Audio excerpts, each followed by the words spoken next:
How do I turn off this music?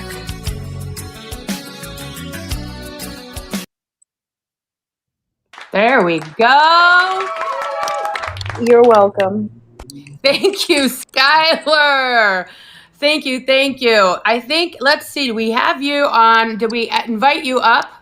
Are you turning on your video, Skyler? Welcome, everybody. I see so many amazing people in the studio today. I am Meredith Willett, and welcome to Keeping It Real. Skyler, my daughter, is my producer, and she is here to help us out today. There she is. Hello. Thank you so much for being here with me today, Skyler, and thank you for everyone. Kleber, thanks for being here. Holly, thanks so much for being here.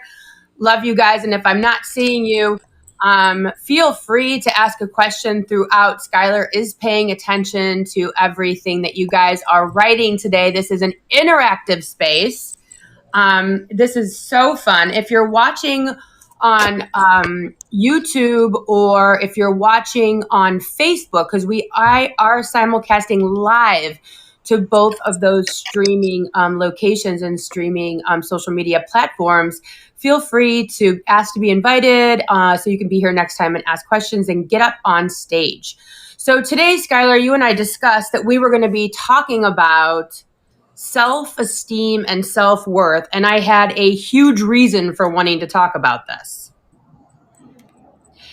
Because I am on TikTok, and I do these videos that's kind of like, hey, if you're over 30, what's the advice you would give people that are in their 20s and 30s, right? So basically me asking you. 100%. So it's you and your whole crew, right? Is like, what advice would I give people your age? And I put up something that I thought was very normal, and I said, know your worth. Can I tell you the amount of people that commented below that video and said, how do you know your worth? I don't even know what you're talking about. How do you know your worth? And I was like, everyone had Meredith Willits as their mother to know their worth. But it's not even that. It's like self-worth, self-esteem. Like, like granted, we might not know it, but it was alarming how many 20-somethings and 30-somethings commented on that and said, how do you know? And so I ask you, what do you think makes up your self-worth, and how, as a 20-something, you're 23 now, how do you feel that your self-worth is found? Or do you realize it? So I feel like that one for me is, and that my answer might look very different than most 20-somethings just because of the fact that I have you as my mom. I have a very self-aware, open relationship with who you are and how you found your self-worth, and kind of you showing me how to find mine. So in a sense, it's not really about like the word worth kind of rubs me the wrong way, because I don't necessarily see it as anything tangible, anything Right. that would maybe have value to even anyone else, even you.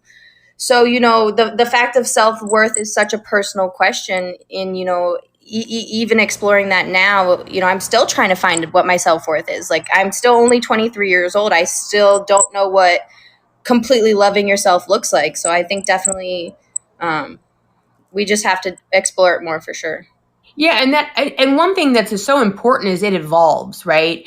It's evolved. It's an open-ended kind of lifetime experience. It changes as we change and as we become more aware of who we are.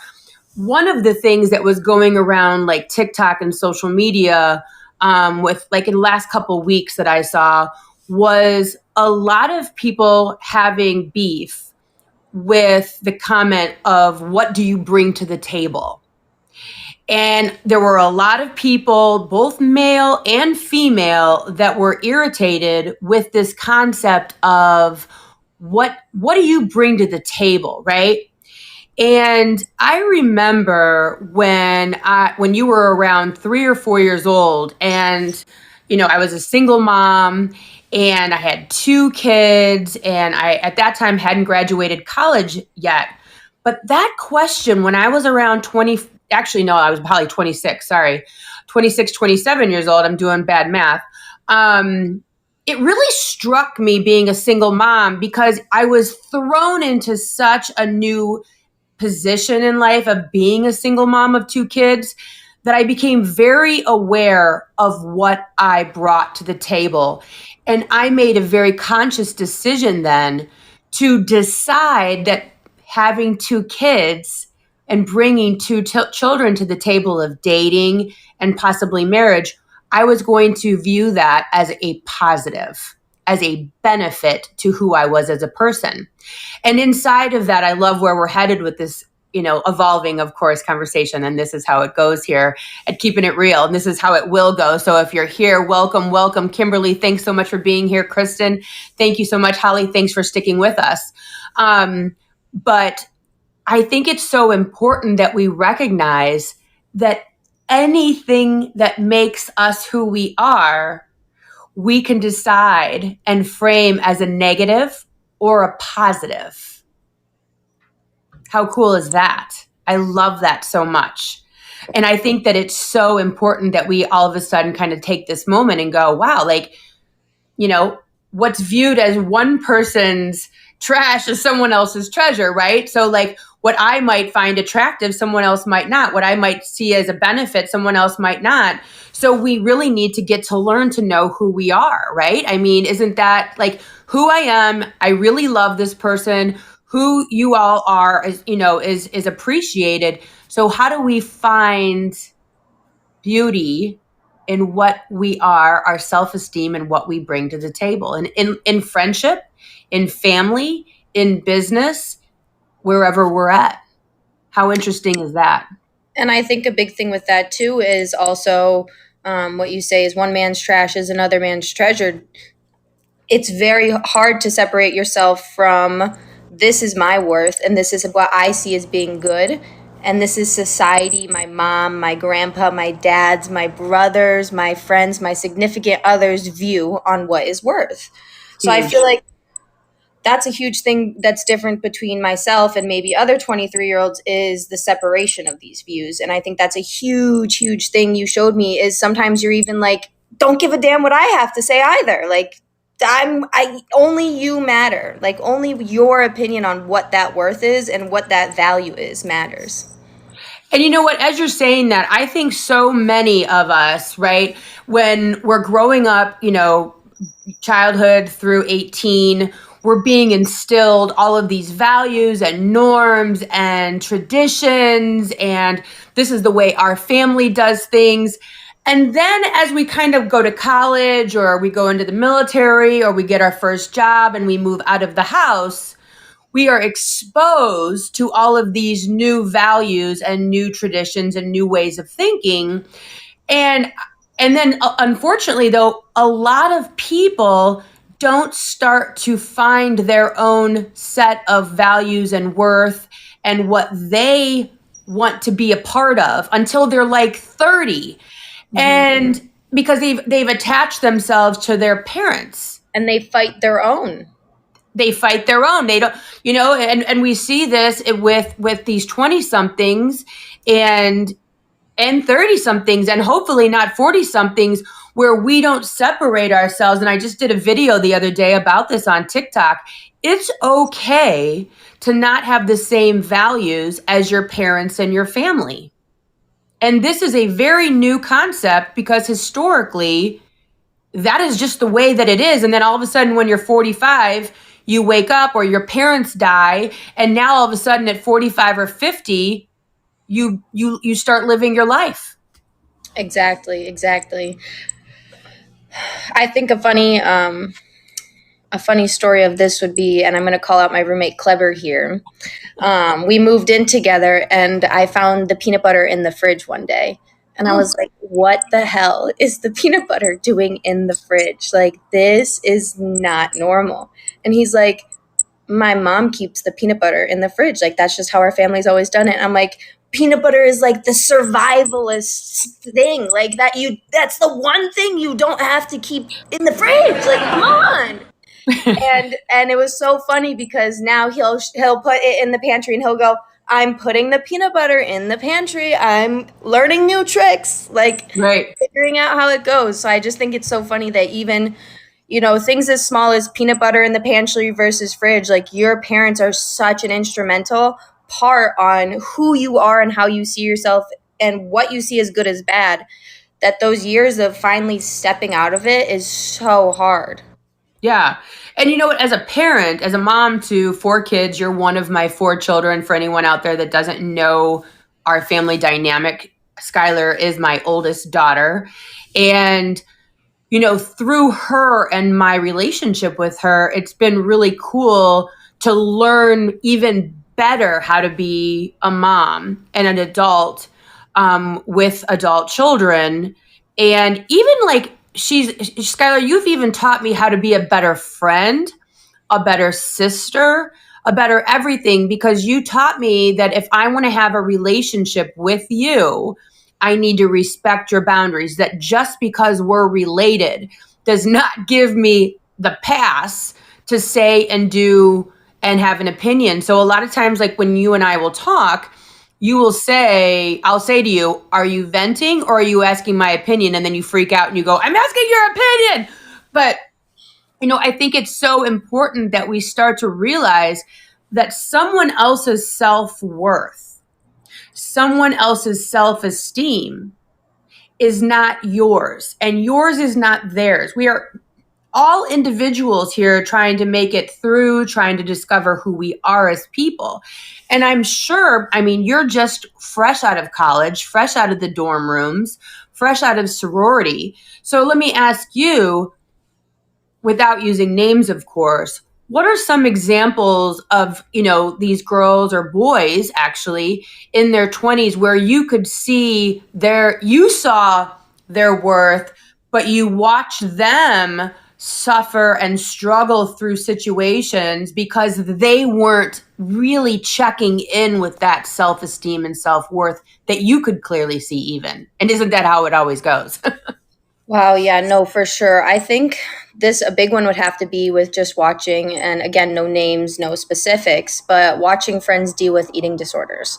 A big thing that I saw was just I wasn't, I recently just lost weight too, but like I wasn't a skinny, tiny little girl. Like I had more weight on me, and I would see these girls that I just saw as the perfect body. You just look at them and you're like, I would give I would give anything besides for that extra slice of pizza, okay? But I would give anything to have this body.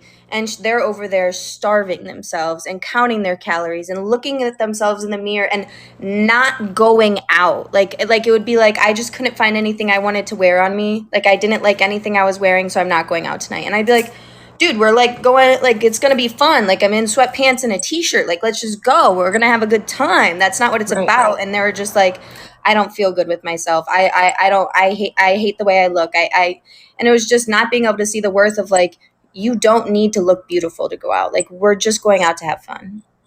Well, and I think that that's so on point because actually too is the body dysmorphia that so many people struggle with, that what we see and what they see are totally two different things. And you actually, beat me over the head a couple times and said, Mom, you don't need to wear such big clothes. Like what are you doing with those jeans? They're humongous. But when I go to buy stuff, it's always big, and I don't see myself the way I really am, and like I think that we all struggle. And as we're talking here, I think it's interesting to point out that what some people find as, so for example, not to categorize or paint a wide brush, but there's a lot of, like, I've talked to South American women that voluptuous and curve important. I have a friend who's Colombian, and she talks about, like, they don't even make clothes that are like larger than a size 8, but it's still with the curves. And then you look at other women and it's waif, the waifier the better, or the more athletic the better. And I actually was just recording something earlier today that that all of what we're talking about is such a point of view. It's so nuanced, because if you go to some countries, in Europe and Africa, women are seen as the bigger the better, right? I mean, they actually put women in tents and feed them like whole milk to try to get them heavier, because that is deemed just beautiful. And then you look in other countries, and as thin as you can make a person, the better, right?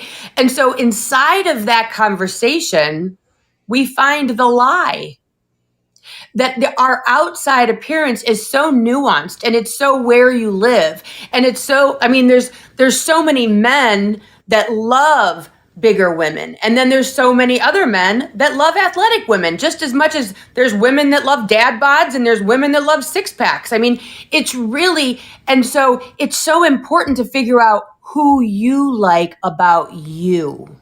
And I think that this brings it back to a super, super good point that you've always told me, is that, and this sounds so cliche, but hear me out.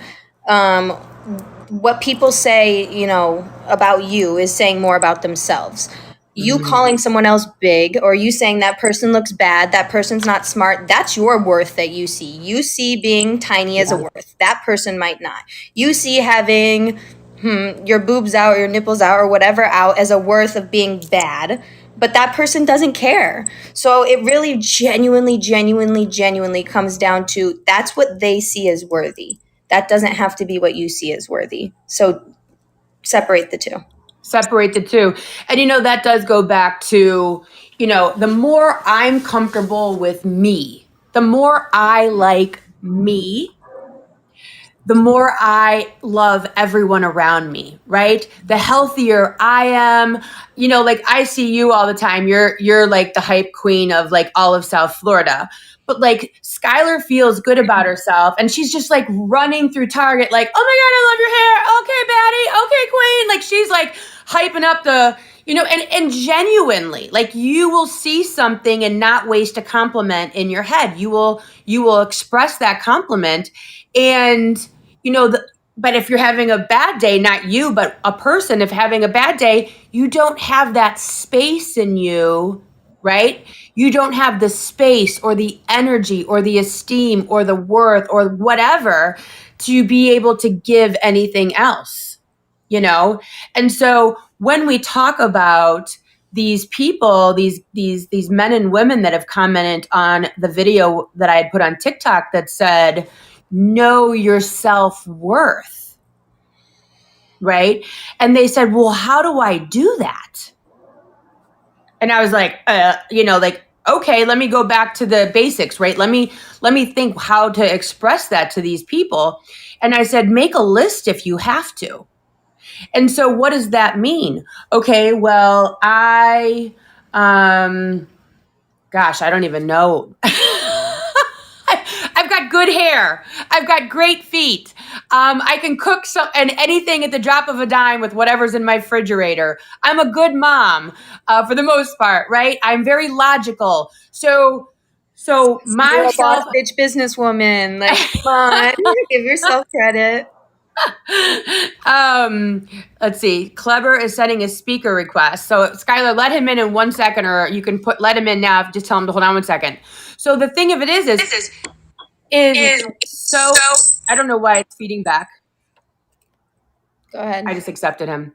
It's super, because he's probably right there. It's super important that we kind of take a minute. And I tell people all the time, even if it's on like a notebook, go through and figure out like, okay, like I went to school, I get good grades, I'm very logical. Like try to dig deep. I'm spiritual. I try not to judge people. I can have a conversation with anybody. I love fashion. And if it has to be that rudimentary, if that basic, to try to figure out what it is that makes you valuable. Because so often growing up as kids, we lose our value because we might have critical parents or a critical society or whatever. So make a list if you have to. Kleber, are you there for us? I'm here. I'm here. I'm trying to charge my headphones so there's no feedback. But I do want to talk about something that I think is really important regarding knowing your worth. And that is, I think of knowing your worth as equivalent to knowing yourself and having like a great relationship with who you are. And I think one of the best ways that's been the most helpful for me to get to know myself is kind of imagining what little Kleber would have wanted to do with his life. What were the dreams I had as a child? How did I want to feel as a child? How did I want to feel validated? Like, what were the things I enjoyed? What were the emotions I needed that I didn't get when I was younger? And trying to have that conversation with myself and be really honest about what those needs are has allowed me to be more comfortable in my own skin. And so I feel like that's an important piece that some people might want to consider as they go through their journey and knowing their worth. Is that, maybe you're just missing the child in you. I love that so much. And I've actually, thank you so much, Kleber. I actually saw a video recently where they were talking about, and I reposted it over on TikTok, was you need to make two people proud in this whole world. And that's your 8-year-old self and your 80-year-old self. So when you're doing stuff, make that 8-year-old self proud that they're free and they know who they are and they're experiencing life.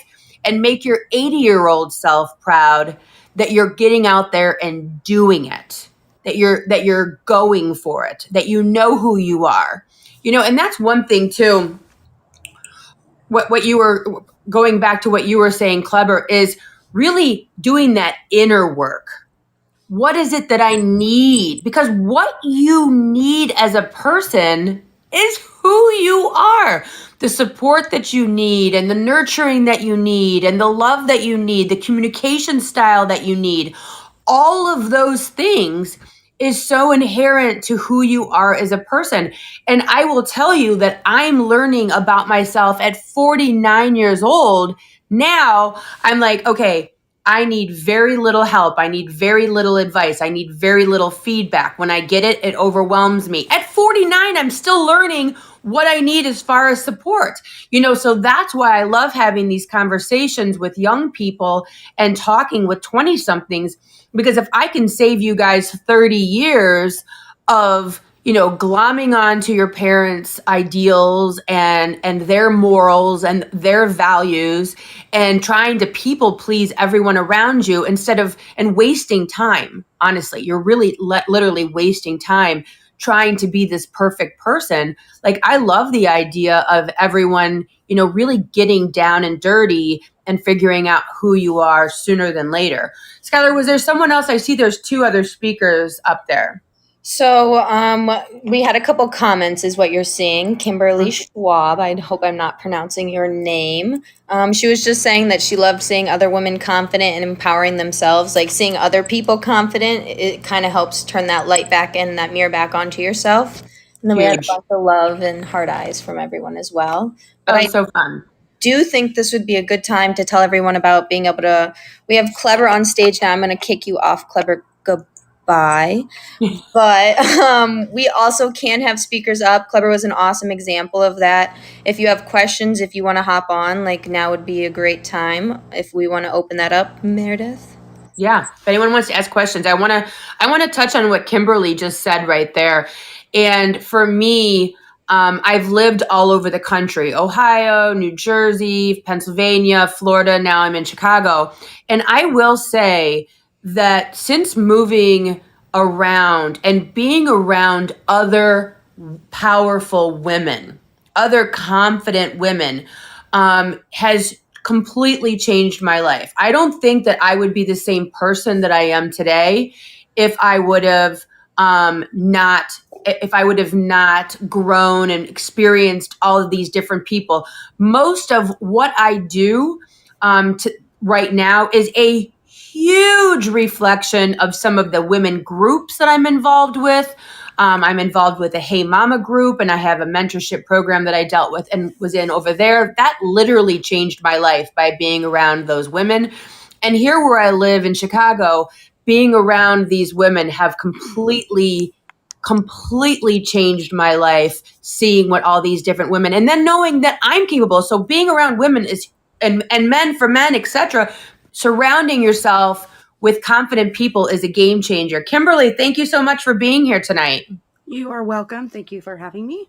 So I just had a quick, I guess, comment question. Do you feel like your self-worth ever changed, like depending on your situation or the way in your life? Like, is that a, because there's times in my life where I've been like, I got this, and been, and then there's days where, and I go through these periods where I'm like, God, what is going on with me? Absolutely. Because I'm 38. I'm 38, or I'll be 39. And so it's like, it's confusing sometimes. No, 100%. And you know what I love about that? Thank you for bringing that up because it's a brilliant point. Because if you look at certain people, right, if we do the social media run, it's like, oh, look at those people. They have it all together. And I'll be perfectly honest with you. If I do something or if I get a negative text or email or, I feel like I haven't done what I want to do as a person, I have to reinvigorate myself in that moment by way of reminding myself that I'm doing the best that I can. I got this. Go for a walk, drink some water, have a salad. And honestly, when I was quite a bit younger, I would say like in my early 20s and then again probably late 20s, I was not living the life that I am proud of. I was not the person that I wanted anybody to write an obituary about. Yeah. And honestly, there was a point in my life where I made the decision that I wanted to start living the life of the obituary that I would want someone to write about me.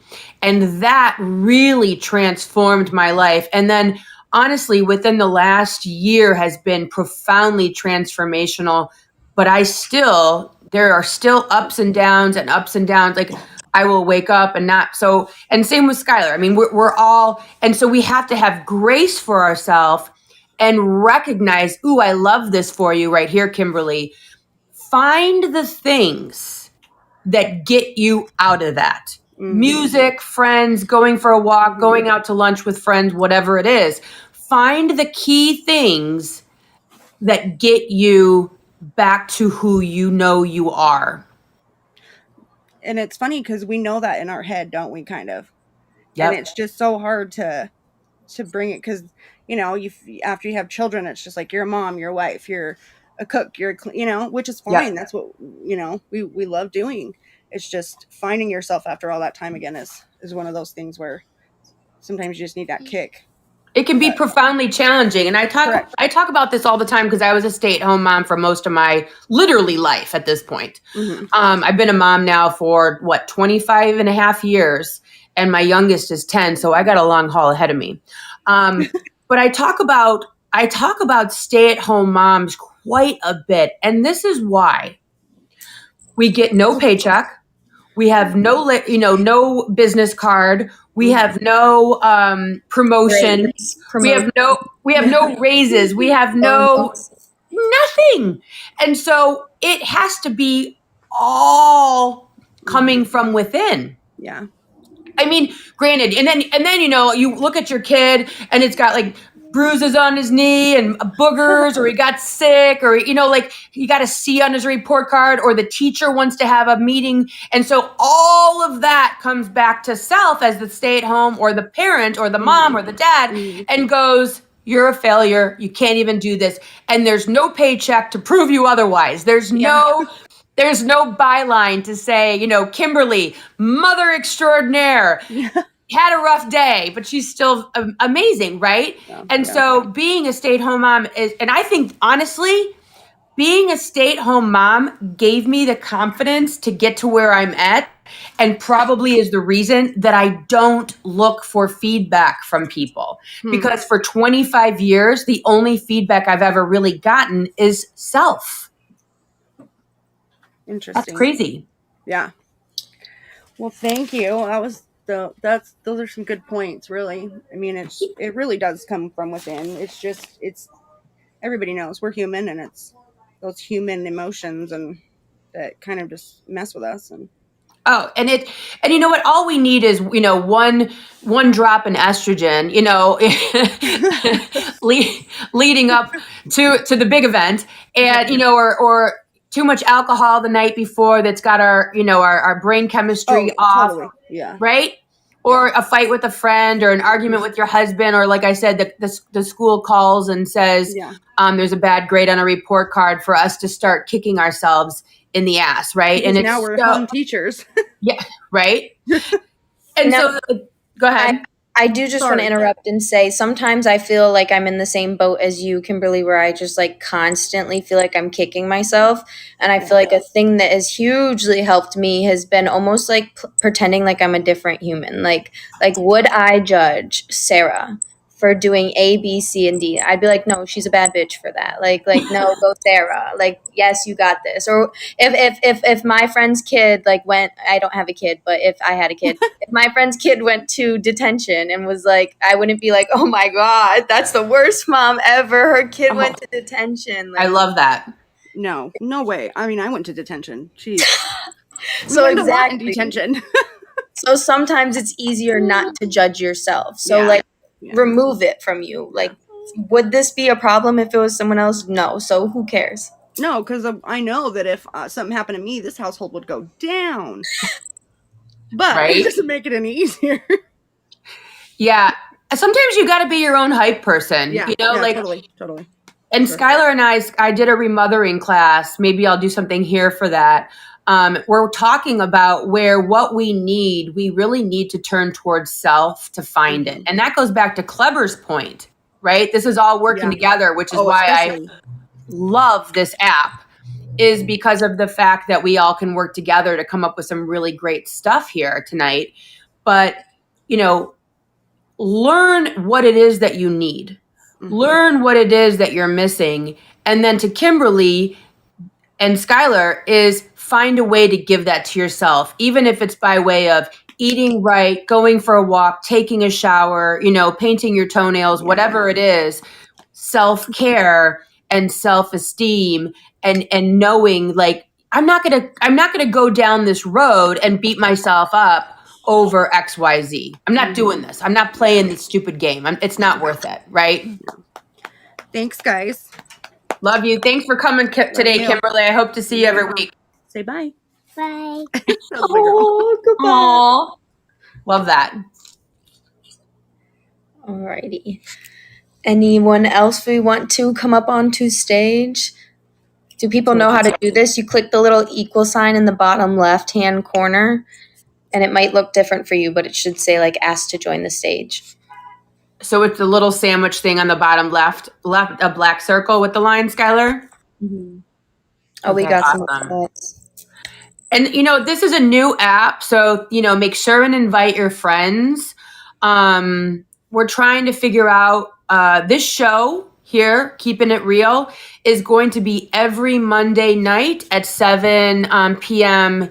Central Standard Time, 8 p.m. Eastern. So this is going to actually be from now on Mondays. We wanted to premiere it today. And then it looks like we're going to do a show on Thursdays. We're not completely decided what we're going to do as far as that. And that one is also at the same time on Thursdays. So, invite your friends, because honestly, I have been invited to do, Clubhouse and Wisdom and all that stuff. But I love this component of video. And it's really cool because we can have 4 video people up. So you can raise your hand, you can get on stage. Kimberly was just on stage having a conversation with us. So Woody or Kristen, Kleber was just up talking to us. So it's really a great app, very interactive. I think that we can accomplish a lot here. So if you're not following me at Meredith Willits on this app, please do. Skylar's going to be here with us to give us the 20-something point of view, even though she's a wise old bat that brings way more than just a 20-something. You kids are way smarter than I ever was at 23. Skylar, do you have anything else that you'd like to round out? I mean, I love everything that everyone's saying tonight. I think it's great. I agree. People are agreeing, saying they love the platform, so I think it's awesome. Feel free to reach out to me if you have any questions regarding the platform. Would love to answer them, and any help. Again, please invite your friends if you need help with that. I'd love to help you. But I really don't think so. I think this was an awesome show. I think that it was a great audience for the show.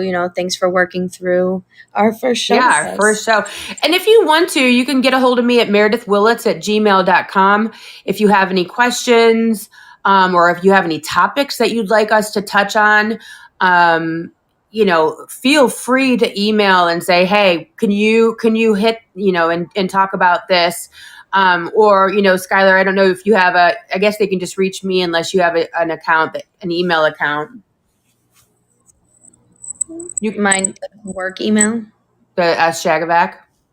Yeah. At Gmail.